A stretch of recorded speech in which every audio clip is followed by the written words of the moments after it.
Ya, terima kasih Anda masih bersama Suara Anda, Mas Ihsan. Tadi kita lanjutkan kembali. Sekarang kita bicara soal tindakan preventifnya saja. Kalau begitu ke depan, bagaimana caranya menghindari hal-hal seperti ini? Sistem seperti apa yang harus dibangun? Ya, jadi sebetulnya kami melalui Satgas Perlindungan Anak itu meluncurkan program Anak Ceria.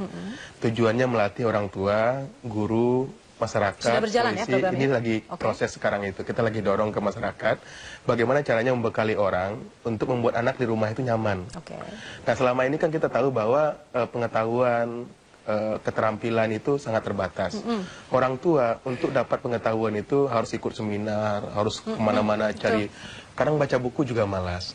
Nah, ini nggak ada wadah, nggak ada sistem yang bisa memberikan kepada mereka untuk bisa mengerti bagaimana berinteraksi dengan anak, bagaimana menciptakan suasana di rumah. Kan tidak bisa orang serta-merta kemudian langsung bisa. Nah, kadang-kadang pemerintah atau masyarakat itu memaksa orang tua itu bisa, padahal mereka lupa kita tidak pernah menyiapkan mereka untuk bisa. Jadi saya pikir gini, tidak adil juga kalau kita menyalahkan orang tua serta-merta, karena mereka adalah korban dari struktur yang tidak berpihak ke mereka. Jadi maksud saya begini, kalau kita mau mereka itu bertanggung jawab, bekali mereka dulu sehingga mereka tahu tanggung jawabnya. Tapi ketika seperti yang tadi dibilang oleh Ibu itu, bahwa mereka membuang bayinya karena mereka tidak pernah diberikan sistem ketika dia tidak terima bayinya ini, kemana dia harus tempatkan anak ini.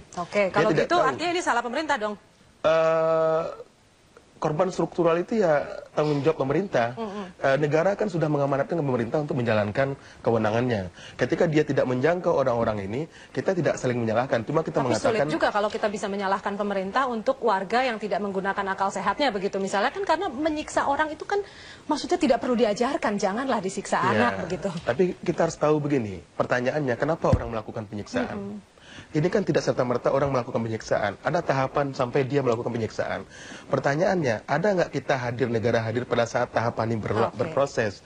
Ketika dia gejala mulai berlangsung, ada nggak negara di situ? Tempat dia mengadu misalnya? Ya, atau ada contohnya konselor yang bisa mendampingi dia, menjelaskan. Ini bisa ada rencana ke arah situ? Wajib.